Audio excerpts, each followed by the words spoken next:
Hello ನಮಸ್ಕಾರ ಎಲ್ಲರೂ ಹೇಗಿದ್ದೀರಾ? ಹೋಪ್ ಎಲ್ಲರೂ ಚೆನ್ನಾಗಿದ್ದೀರಾ ಅಂತ ಭಾವಿಸ್ತಾ ಇವಾಗ 5 ಗಂಟೆ ಆಗಿದೆ ಆಲ್ರೆಡಿ. ಇವಾಗ ಇದ್ಬಿಟ್ಟು ಪೂಜೆ ಸ್ಟಾರ್ಟ್ ಮಾಡ್ಕೊಂಡಿದ್ದೀನಿ, ಬೇಗ ಪೂಜೆ ಮುಗಿಸೋಣ ಅಂತಂದೇಳಿ. ಇವಾಗ ಸ್ನಾನ ಮಾಡೋಕ್ಕೆ ಫುಲ್ಲು ಮಂಜು ಬೀಳ್ತಾ ಇರತ್ತೆ. ಇಲ್ಲಂತೂ 8 ಗಂಟೆ ಆಗಬೇಕು, ಬಿಸಿಲು ಬೀಳಬೇಕು. ಅದು ಎಳೆ ಬಿಸಿಲು. ಆ ಚಳಿಗೆ ಆ ಬಿಸಿಲಿಗೆ ಏನೂ ಅನಿಸೋದೇ ಇಲ್ಲ. 9 ಗಂಟೆ ಮೇಲೆ ಚೆನ್ನಾಗಿ ಬಿಸಿಲು ಬರುತ್ತೆ, ಆವಾಗ ಸ್ವಲ್ಪ ಚಳಿ ಕಡಿಮೆ ಅನಿಸುತ್ತೆ. ಆದ್ದರಿಂದ ಫಸ್ಟು ಅಡುಗೆ ಮಾಡಿಬಿಡೋಣ ಅಂತಂದು ಹೇಳಿಬಿಟ್ಟು ಇವತ್ತು ದೋಸೆ ಮತ್ತು ಆಲೂಗಡ್ಡೆ ಪಲ್ಯ, ಚಟ್ನಿ ಮಾಡೋಣ ಅಂತ, ಶೇಂಗಾ ಚಟ್ನಿ. ಅದಕ್ಕೆ ಚಟ್ನಿಗೆಲ್ಲ ರೆಡಿ ಮಾಡಿ ತರಕಾರಿ ಎಲ್ಲ ಹೆಚ್ಚಿಟ್ಬಿಟ್ಟು ಇವಾಗ ಆಲೂಗಡ್ಡೆನೇ ಬೇಯಕ್ಕೆ ಇಟ್ಬಿಟ್ಟು ತರಕಾರಿ ಎಲ್ಲ ಹೆಚ್ಚಿದ್ನೆಲ್ಲ ಕಸ ಗುಡಿಸ್ಬಿಟ್ಟು ಎತ್ತಕೋಣ ಅಂತ ಇವಾಗ ಕಸ ಗುಡಿಸ್ಕೊಂಡು ಬರ್ತಾಯಿದ್ದೀನಿ. ಎಲ್ಲ ರೂಮ್ದು ಎಷ್ಟು ಪ್ಯಾಕ್ ಮಾಡಿಕೊಂಡ್ರು ಫುಲ್ಲು ಚಳಿ, ಫುಲ್ಲು ಟೈಲ್ಸ್ ಎಲ್ಲ ತಣ್ಣಗಿರ್ತವೆ ಅಂತಂದೇಳಿ ಇವಾಗ ಎಲ್ಲನೂ ಕ್ಲೀನ್ ಕಸ ಗುಡಿಸ್ಕೊತ ಬಂದೆ. ಕಸ ಗುಡಿಸ್ಕೊಂಡು ಇವಾಗ ತುಂಬಿ ನೈಟು ಒಂದು ಸ್ವಲ್ಪ ಕಾಯಿ ಬೇಕಾಗಿತ್ತು. ತೆಂಗಿನಕಾಯಿ ಸುಲ್ಕೊಂಡಿದ್ದೆ, ಪೂಜೆಗೆ ಬೇಕು ಅಂತಂದೇಳಿ. ಅಂದರೆ ಬೆಳಗ್ಗೆ ಎದ್ದು ಸುಲ್ಕೊಳ್ಳೋ ಅಷ್ಟರಲ್ಲಿ ಟೈಮ್ ಆಗುತ್ತೆ ಅಂತಂದೇಳಿ ನೈಟೇ ಸುಲಿದಿಟ್ಟಿದ್ದೆ. ಆ ಚಿಪ್ಪೆಲ್ಲ ಇತ್ತಲ್ಲ, ಒಂದು ಕೊಳ್ತೋಗಿತ್ತು, ಒಂದು ಚೆನ್ನಾಗಿತ್ತು. ಅದಕ್ಕೆ ಎಲ್ಲನೂ ತೆಗೆದುಬಿಟ್ಟು ಹೊರಗೆ ಹಾಕಿ ಬಂದೆ. ಇವಾಗ ಕಸ ತುಂಬಿಕೊಂಡು ಕಸನೂ ಹೊರಗೆ ಹಾಕ್ತಾಯಿದ್ದೀನಿ. ಅಂದರೆ ಬೆಳಗ್ಗೆ ಟೈಮು ಎಷ್ಟು ಚಳಿ ಇರುತ್ತಂದರೆ ಆಚೆ ಹೋಗೋಕ್ಕೂ ಆಗೋಲ್ಲ, ಒಳಗಿರೋಕ್ಕೂ ಆಗೋಲ್ಲ. ಬೆಚ್ಚಗೆ 2-3 ಬೆಡ್ಶೀಟ್ ಹೊಚ್ಕೊಂಡು ಮಲ್ಕೊಬೇಡೋಣ ಅನಿಸುತ್ತೆ. ನನಗೊಂದು ಸರಿ ನಾನು ಮಾಡಿರೋದೇ ಪುಣ್ಯ ಅಂದ್ಕೊಳ್ತೀನಿ.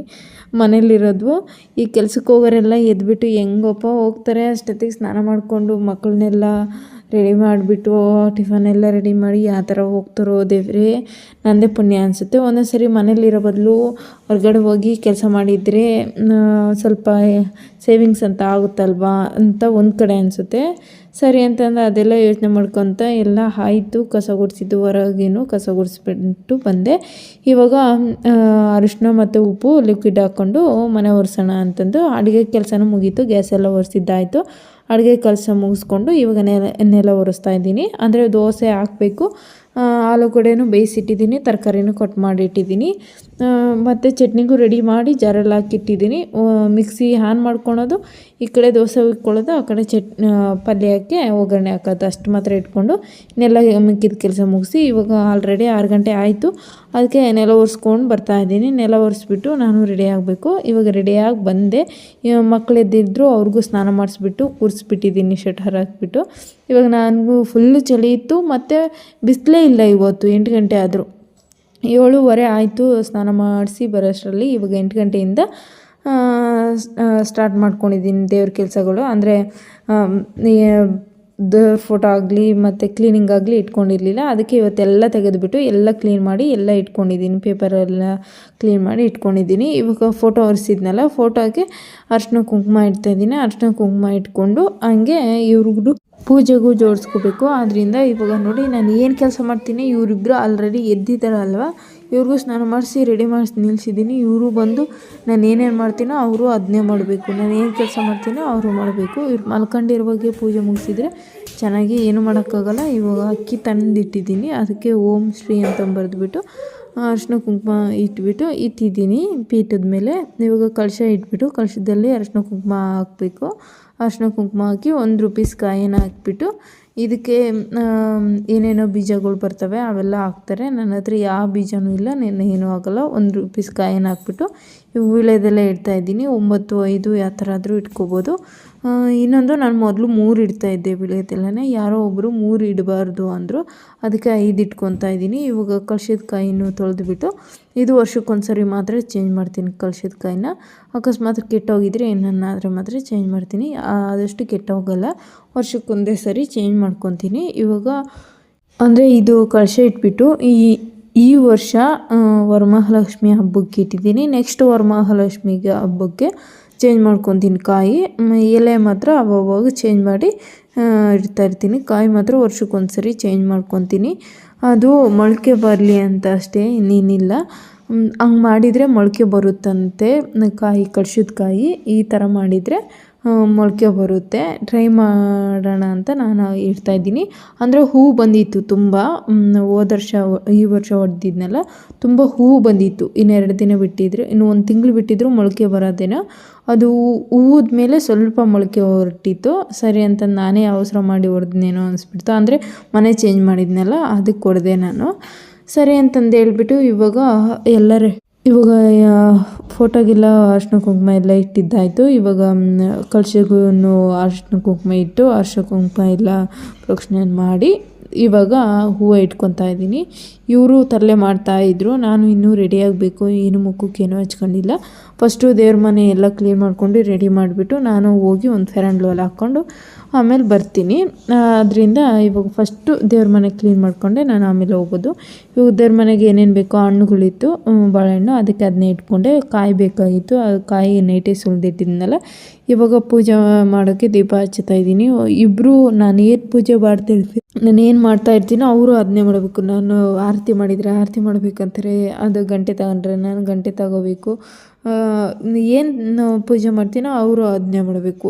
ಏನು ಮಾಡೋಕ್ಕಾಗಲ್ಲ, ಮಕ್ಕಳು ಬೇಗ ಎಬ್ಬರಿಸ್ಬಿಟ್ರೆ ಇದೇ ಹಣೆ ಬರ ಅಂತಂದು ಹೇಳ್ಬಿಟ್ಟು ಇವಾಗ ಅಂದರೆ ಕಾಯಿ ಇತ್ತಲ್ಲ ಅದನ್ನ ತಗೊಂಡು ನಮಸ್ಕಾರ ಮಾಡಿ ಅದನ್ನ ಕಾಯಿನ ಹೊಡ್ಕೊಬರ್ಬೇಕು. ಇವಾಗ ದೀಪಕ್ಕೆ ಬತ್ತಿ ಜಾಸ್ತಿ ಇಡ್ತಿದ್ನಲ್ಲ, ಸ್ವಲ್ಪ ಕಡಿಮೆ ಮಾಡಿಕೊಂಡು ಇವ್ನಿಗೆ ಹೇಳ್ತಾಯಿದ್ದೀನಿ, ಕಾಯಿ ಇತ್ತಲ್ಲಪ್ಪ ಅಂತ. ಅವನು ಅಲ್ಲೈತೆ ಅಂತಂದು ಹೇಳಿದ್ನು. ಅವ್ರು ಇಲ್ಲಿ ಇಟ್ಕೊಂಡಿರ್ತೀನಿ ನಾನು ಪೂಜೆಗೆ ಏನೇನು ಬೇಕೋ, ಅವ್ರು ಎಲ್ಲ ತೊಗೊಂಡೋಗಿ ಎಲ್ಲೆಲ್ಲಿ ಇಟ್ಟು ಬರ್ತಾರೋ ಗೊತ್ತಾಗಲ್ಲ. ಕೇಳಿಬಿಟ್ಟು ಇವಾಗ ತರಿಸ್ಕೊಂಡು ಪೂಜೆ ಸ್ಟಾರ್ಟ್ ಮಾಡಿದೆ. ಪೂಜೆ ಸ್ಟಾರ್ಟ್ ಮಾಡಿದರೆ ಒಬ್ಬೊಬ್ಬರಾಗಿ ಬರ್ತಾಯಿದ್ರು, ನಾನು ಪೂಜೆ ಮಾಡ್ತೀನಿ ಅಂತ.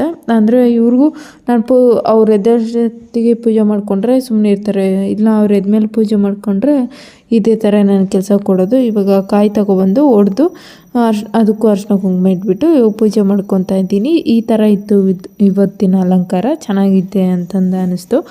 ಇವಾಗ ಪೂಜೆ ಎಲ್ಲ ಮುಗೀತು, ಆರತಿ ಮಾಡಿದೆ. ಆರತಿ ಮಾಡಾದಮೇಲೆ ಇದು ಧೂಪ ಬೆಳಗೋದು. ಅದು ಆರತಿ ಮಾಡೋಕ್ಕೆ ಇವ್ರು ಬಿಡಲೇ ಇಲ್ಲ. ಸರಿ ಅಂತಂದೇಳಿ ಕ್ಯಾಮ್ರಾನು ಆಫ್ ಆಗಿಬಿಟ್ಟಿತ್ತಲ್ಲ, ಆನ್ ಮಾಡೋದು ಮರ್ತೋಗ್ಬಿಟ್ಟಿದ್ದೆ. ಅದೊಂದು ಸ್ಕಿಪ್ಪಿಂಗ್ ಮಿಸ್ ಆಯಿತು. ಸರಿ ಅಂತಂದೇಳಿ ಇವಾಗ ಧೂಪ ಬೆಳ್ಕೊತಾ ಇದ್ದೀನಿ. ಧೂಪ ಬೆಳಗಿದಾದ್ಮೇಲೆ ಲಾಸ್ಟಿಗೆ ತೋರಿಸ್ತೀನಿ ನಿಮಗೆ ಆ ಥರ ನಾನು ರೆಡಿ ಮಾಡಿದ್ದೀನಿ, ಅಂದರೆ ಪೂಜೆ ರೂಮ್ನ. ಇನ್ನೊಂದು ಹೋಂಡಾ ಕಂಪ್ನಿಯಿಂದ ನನಗೇನೇನು ಗಿಫ್ಟ್ ಬಂತಂತ ನಾನು ಹೇಳ್ತೀನಿ, ಹಾಗೆ ತೋರಿಸ್ತೀನಿ. ಇದುವರೆಗೂ ಏನೇನು ಬಂದಿದೆ ಅಂತಂದು ಹೇಳ್ತೀನಿ. ಮತ್ತು ನೆಕ್ಸ್ಟ್ ವ್ಲಾಗಲ್ಲಿ ಈ ವರ್ಷ ಬಂದಿರೋ ಅಂಥದ್ದನ್ನ ನಾನು ತೋರಿಸ್ತೀನಿ. ನೆಕ್ಸ್ಟ್ ವ್ಲಾಗ್ ಮಿಸ್ ಮಾಡಿದೆ ನೋಡಿ. ಇವಾಗ ನೋಡಿ ಈ ಥರ ಪೂಜೆ ಮುಗಿಸ್ಕೊಂಡು ಇವಾಗ ಮಿಕ್ಕಿದ ಕೆಲಸ, ಅಡುಗೆ ಕೆಲಸ ಇತ್ತಲ್ಲ, ಅಡುಗೆ ಕೆಲಸನ ಸ್ಟಾರ್ಟ್ ಮಾಡ್ಕೋಬೇಕು. ಅಂದರೆ ದೋಸೆ ಹುಯ್ಯೋದು ಮತ್ತು ಆಲೂಗಡ್ಡೆ ಪಲ್ಯ ಒಗ್ಗರಣೆ ಹಾಕೋದು ಇಷ್ಟು ಇಟ್ಕೊಂಡಿದ್ದೆ. ಹಾಗೆ ಮಿಕ್ಸಿ ಮಾಡ್ಕೊಳ್ಳೋದು ಚಟ್ನಿಗೆ. ಎಣ್ಣೆ ಖಾಲಿ ಆಗಿಬಿಟ್ಟಿತ್ತು, ಅದಕ್ಕೆ ಇವಾಗ ಎಣ್ಣೆ ಡಬ್ಬ ತೊಗೊಂಡು ಇವಾಗ ಬಾಕ್ಸಿಗೆ ಹಾಕ್ಕೊತಾ ಇದ್ದೀನಿ. ಇಷ್ಟು ಬೇಕೋ ಅಷ್ಟು ಬಾಕ್ಸಿಗೆ ಹಾಕ್ಕೊಳೋಕ್ಕೂ ಮುಂಚೆ ಇವಾಗ ಗ್ಯಾಸ್ ಹಚ್ಬಿಟ್ಟು ತವ ಕಾಯಕ್ಕಿಡೋಣ ಅಂತ ಅವ್ರಿಗೆ ಹೇಳ್ತಾಯಿದ್ರೆ, ಬೇಗ ನಿಮ್ಮ ಕೆಲಸಗಳು ಮುಗಿಸ್ಕೊಳ್ರಿ, ಇವಾಗ ಊಟ ತಿನ್ನುವಂತ್ರಿ ಅಂತ. ಅಷ್ಟರಲ್ಲಿ ಎಣ್ಣೆ ನೋಡಿದೆ, ಎಣ್ಣೆ ಖಾಲಿ ಆಗಿತ್ತು ಅಂತಂದೇಳಿ ಇವಾಗ ಎಣ್ಣೆ ಹಾಕ್ಕೊತಾ ಇದ್ದೀನಿ. ಇವತ್ತಂತೂ ಫುಲ್ಲು ಚಳಿ, ಇವತ್ತು ಡೇ ಫುಲ್ಲು ಮೋಡನೇ ಮುಚ್ಕೊಂಡಿತ್ತು. ಇವತ್ತು ಬಿಸಿಲೇ ಬಂದಿರಲಿಲ್ಲ. ಸರಿ ಅಂತಂದೇಳ್ಬಿಟ್ಟು ಈ ಬಿಸಿಲು ಬಂದಿಲ್ಲ ಅಂದರೆ ಫುಲ್ಲು ಚಳಿ ಎತ್ಕೊಬಿಡುತ್ತೆ. ನೆಲನೂ ತಣ್ಣಗಿರುತ್ತೆ, ವಾತಾವರಣನೂ ಕೋಲ್ಡು, ಫುಲ್ಲು ಚಳಿ ಅನಿಸ್ಬಿಡುತ್ತೆ. ಅದಕ್ಕೆ ಇವಾಗ ಅವರಿಬ್ಬರು ಅಲ್ಲಿ ಕುತ್ಕೊಂಡಿದ್ರು, ದೋಸೆ ಹಾಕ್ಕೊಡ್ತೀನಿ ಕುತ್ಕೊಳ್ರಿ ಅಂತಂದು ಹೇಳಿದೆ. ಇವಾಗ ಹೆಂಚು ಬಿಸಿ ಆಗಿತ್ತಲ್ಲ, ಅದಕ್ಕೆ ದೋಸೆ ಹಾಕ್ಕೊಡೋಣ ಅಂತ.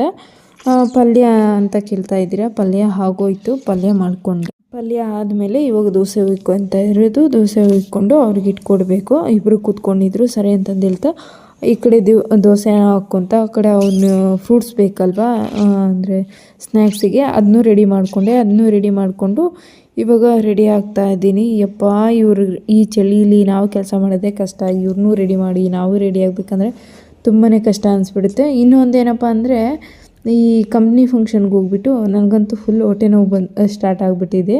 ನನಗೂ ನಿಶಾಂತ್ಗೂ ಅಷ್ಟೇ, ರಾಯನ್ಗೇನೆ ಅಷ್ಟೊಂದಿಲ್ಲ. ನನಗೂ ನಿಶಾಂತ್ಗೂ ಹೊಟ್ಟೆ ನೋವು ಸ್ಟಾರ್ಟ್ ಆಗಿದೆ ಫಂಕ್ಷನಿಂದ. ಯಾಕಾಯಿತೋ ಹಂಗೆ ಗೊತ್ತಾಗಲಿಲ್ಲ. ಲೈಟಾಗಿ ಡೈಲಿ ಅದು ಯಾಕೋ ಡೈಲಿ ನೋಯ್ತಾ ಇದೆ. ಹಾಸ್ಪಿಟ್ಲಿಗೆ ಒಂದ್ಸರಿ ಹೋಗಿ ಬರಬೇಕು. ಸರಿ ಅಂತಂದೇಳಿ ಇವಾಗ ಅವ್ನಿಗೆ ಹೇಳ್ತಾ ಇದ್ದೀನಿ ಸ್ವೆಟ್ರ್ ಹಾಕ್ಕೊಳ್ಳೋ ಅಂದರೆ ಅವ್ನಿಗೆ ಚಳಿನೇ ಇಲ್ಲ ಅಂತ. ನಮಗೆ ಎಷ್ಟೊಂದು ಚಳಿ ಇದೆ ಹಾಕೋ ಅಂತಂದು ಹೇಳಿದ್ದಕ್ಕೆ ಇವಾಗ ಬಿಚ್ಚಿ ಹಾಕ್ತಾ ಇರ್ತಾನೆ ಇವನು ಮೂಗಲ್ಲಿ ಸುರಿಸ್ಕೊಳ್ಳೋದಕ್ಕೆ. ಅದಕ್ಕೆ ಇವಾಗ ಗದ್ರಬಿಟ್ಟು ಹಾಕಿದೆ. ಹಾಕ್ಬಿಟ್ಟು ನಡಿ ಬರ್ತೀನಿ ಎತ್ಕೊಂಡು ಅಂತಂದು ಹೇಳಿದೆ. ಸರಿ ಅಂತಂದು ಅವನು ಅಲ್ಲೇ ನಿಂತ್ಕೊಂಡಿದ್ನು. ನಿಶಾಂತ ಚಾಪೆ ಹಾಸ್ಕೊಂಡು ನೀಟಾಗಿ ಕೂತ್ಕೊಂಡಿದ್ನು. ಇವಾಗ ಒಬ್ಬೊಬ್ಬರು ತಟ್ಟೆಗೆ ಹಾಕ್ತಾಯಿದ್ದೀನಿ. ಹಾಕ್ಬಿಟ್ಟು ಕೊಡ್ತಾ ಇರೋದು ಅಷ್ಟೇ, ಇನ್ನೇನಿಲ್ಲ. ಇನ್ನೊಂದು ತೋರಿಸ್ತೀನಿ ನೆಕ್ಸ್ಟ್ ವ್ಲಾಗಲ್ಲಿ. ಇನ್ನೊಂದು ನೆಕ್ಸ್ಟ್ ವ್ಲಾಗಲ್ಲಿ ಹೇಳ್ತೀನಿ ಹೋಂಡಾಯಿಂದ ನಮಗೆ ಏನೇನು ಇದುವರೆಗೂ ಗಿಫ್ಟ್ ಇಷ್ಟು ಬಂದಿದೆ ಅಂತ. ಹಾಗೆ ಈ ವರ್ಷದ ಗಿಫ್ಟನ್ನು ತೋರಿಸ್ಬಿಡ್ತೀನಿ, ಏನು ಬಳ್ಳಿಕಾಯಿನೂ ಮತ್ತು ಕುಕ್ಕರು. ನೆಕ್ಸ್ಟ್ ವ್ಲಾಗಲ್ಲಿ ಕಾಯ್ತಾ ಹೋಗಿ. ಇವಾಗ ಆ ಕಡೆ ಪಲ್ಯ ಆಗಿತ್ತಲ್ಲ, ಪಲ್ಯನೂ ಮಿಕ್ಸ್ ಮಾಡ್ತಾಯಿದ್ದೀನಿ. ಕೊತ್ತಂಬರಿ ಲಾಸ್ಟಿಗೆ ಹಾಕಿದ್ದೆ, ಸುಮ್ಮನೆ ಹಂಗೆ ಬಿಟ್ಟಿದ್ನಲ್ಲ, ಮಿಕ್ಸ್ ಮಾಡಿಬಿಟ್ಟು ಮುಚ್ಚಿಡ್ತಾಯಿದ್ದೀನಿ. ಅವ್ನು ಬಂದುಬಿಟ್ಟು ಹೇಳ್ತಾ ಇದ್ದಾನೆ ಡನ್, ಚೆನ್ನಾಗಾಗಿದೆ ಚಟ್ನಿ ಮತ್ತು ದೋಸೆ ಅಂತಂದು. ಸರಿ ಅಂತಂದು ಹೇಳ್ಬಿಟ್ಟೆ. ನನ್ನ ಮಕ್ಕಳು ಅದೊಂದು ಅಭ್ಯಾಸ ಮಾಡ್ಕೊಂಡಿದ್ದಾರೆ, ನೈಟು ಗುಡ್ ನೈಟ್ ಅಂತಂದು ಹೇಳಿ ಮಲಗ್ತಾರೆ. ಊಟ ತಿನ್ನೋವಾಗ ಚೆನ್ನಾಗಿದೆ ಸೂಪರ್ ಅಂತಂದು ಹೇಳ್ತಾರೆ. ನನ್ನ ಗಂಡ ಯಾವತ್ತೂ ಹೇಳಲ್ಲ, ಸಾಕು ನನ್ನ ಮಕ್ಕಳಾದರೆ ಹೇಳ್ತಾರೆ ಅನ್ನೋ ತೃಪ್ತಿ ಇದೆ. ಈ ವ್ಲಾಗ್ ಹೇಗೆ ಅನ್ನಿಸ್ತು ಅಂತಂದು ಕಮೆಂಟ್ ಮೂಲಕ ತಿಳಿಸಿ. ಹಾಗೆ ಹೊಸ್ದಾಗಿ ನೋಡೋರು ಸಬ್ಸ್ಕ್ರೈಬ್ ಮಾಡ್ಕೊಳ್ಳಿ ಅಂತಂದು ಹೇಳ್ತಾ, ಆ ಕಡೆ ಅವರು ದೋಸೆ ತಿಂತ ನಾನು ಈ ಕಡೆ ಬಾಕ್ಸಿಗೆ ಎಲ್ಲ ಪ್ರಿಪೇರ್ ಮಾಡಿಬಿಟ್ಟು ಇವತ್ತು ಆಲ್ರೆಡಿ ಲೇಟ್ ಆಗಿರೋದ್ರಿಂದ ಹಂಗೆ ತರಕಾರಿಗೆ ಹೋಗಿದ್ದೆ. ತರಕಾರಿನ ತಂದುಬಿಟ್ಟು ತರಕಾರಿನೂ ಹಾಕಿಡಬೇಕಾಗಿತ್ತು. ಆದ್ದರಿಂದ ಇವಾಗ ಬೇಗ ಅವನು ಬಿಟ್ಬಿಟ್ಟು ಮತ್ತೇನು ಬರೋದು ತರಕಾರಿಗೆ ಅಂತ ಹಂಗೆ ಅವ್ನು ಬಿಟ್ಟು ಹಂಗೆ ತರಕಾರಿಗೆ ಹೋಗೋಣ ಅಂತ ಬೇಗ ರೆಡಿ ಮಾಡ್ಕೊತಾ ಇದ್ದೆ. ಒಂದೊಂದು ಸರಿ ಎಷ್ಟು ಬೇಗ ಆಯ್ತಲ್ಲ ಅಡುಗೆ ಕೆಲಸ ಅನಿಸುತ್ತೆ, ಒಂದೊಂದು ಸರಿ ಎಷ್ಟು ಲೇಟ್ ಆಗುತ್ತಲ್ಲ ಅಡುಗೆ ಕೆಲಸ ಅನಿಸ್ಬಿಡುತ್ತೆ. ಅಂದರೆ ಟೈಮ್ ಮೇಲೆ ಡಿಪೆಂಡು. ಟೈಮ್ ಇದ್ದರೆ ಟೈಮ್ ಇದೆ ಅನಿಸುತ್ತೆ, ಟೈಮು ಆಲ್ರೆಡಿ ಟೈಮ್ ಆಗಿದ್ದರೆ ಫುಲ್ಲು ಟೈಮ್ ಅನಿಸ್ಬಿಡುತ್ತೆ. ತುಂಬಾ ಕಷ್ಟ, ಬೆಳಿಗ್ಗೆ ಎದ್ದೇಳೋದು ಕಷ್ಟ, ಬೇಗ ಮಲ್ಗೋಕ್ಕೂ ಆಗೋಲ್ಲ, ಆ ಥರ ಆಗಿಬಿಡುತ್ತೆ. ಹೋಮ್ವರ್ಕ್ ಎಲ್ಲ ಮುಗಿಸೋಷ್ಟರಲ್ಲಿ ಇವನು 6 ಗಂಟೆ ಕೂತ್ಕೊಳ್ತಾನೆ. 6 ಗಂಟೆಯಿಂದ 8 ಗಂಟೆವರೆಗೂ ಹೋಮ್ವರ್ಕ್ ಆಗುತ್ತೆ. 8 ಗಂಟೆಯಿಂದ 9 ಗಂಟೆವರೆಗೂ ಅಡುಗೆ ಮಾಡಿ ತಿನ್ನೋಷ್ಟರಲ್ಲಿ 9:15. ಅವೆಲ್ಲ ತೊಳೆದುಬಿಟ್ಟು ಗ್ಯಾಸೆಲ್ಲ ಒರೆಸಿ ನೀಟಾಗಿ ಎತ್ತಿಟ್ಟು ಮಲ್ಕೊಳ್ಳೋ ಅಷ್ಟರಲ್ಲಿ 10-10:30 ಆಗಿಬಿಡುತ್ತೆ. ಎದ್ದೇಳಬೇಕಂದ್ರೆ ಬೇಗ ಎದ್ದೇಳೋಕ್ಕಾಗಲ್ಲ. ತುಂಬ ಚಳಿ ಇರುತ್ತೆ, ಮಂಜು ತುಂಬಾ ಇರುತ್ತೆ. ಹೋದ ವರ್ಷಗಿಂತ ಈ ವರ್ಷವೇ ಜಾಸ್ತಿ ಮಂಜು ಬೀಳ್ತಾ ಇದೆ ಅನಿಸುತ್ತೆ ನನ್ನ ಪ್ರಕಾರ. ನಿಮಗೆ ಹೇಗೆ ಅನಿಸುತ್ತೆ ಅಂತ ಕಮೆಂಟ್ ಮೂಲಕ ತಿಳಿಸಿ. ಹಾಗೆ ಹೊಸ್ದಾಗಿ ನೋಡೋರು ಸಬ್ಸ್ಕ್ರೈಬ್ ಮಾಡ್ಕೊಂಡು ನೋಡಿ. ನಾಳೆ ವ್ಲಾಗ್ ಮಿಸ್ ಮಾಡ್ಕೋಬೇಡಿ ಅಂತಂದು ಹೇಳ್ತಾ ಈ ವ್ಲಾಗ್ನ ಇಲ್ಲಿಗೆ ಹೆಣ್ಣು ಮಾಡ್ತಿದ್ದೀನಿ. Thank you for watching. ಎಲ್ರಿಗೂ ಚೆನ್ನಾಗಿದ್ದೀರ ಅಂತ ಭಾವಿಸ್ತಾ ಇಲ್ಲಿಗೆ ಕಂಟಿನ್ಯೂ ಆಗಲ್ಲ, ಹೆಂಡ್ ಮಾಡ್ತಾಯಿದ್ದೀನಿ. ನಾಳೆ ಒಳ್ಳೆ ವ್ಲಾಗ್ ಮುಖಾಂತರ ನಿಮ್ಮ ಮುಂದೆ ಸಿಗ್ತೀನಿ. Thank you for watching. Bye.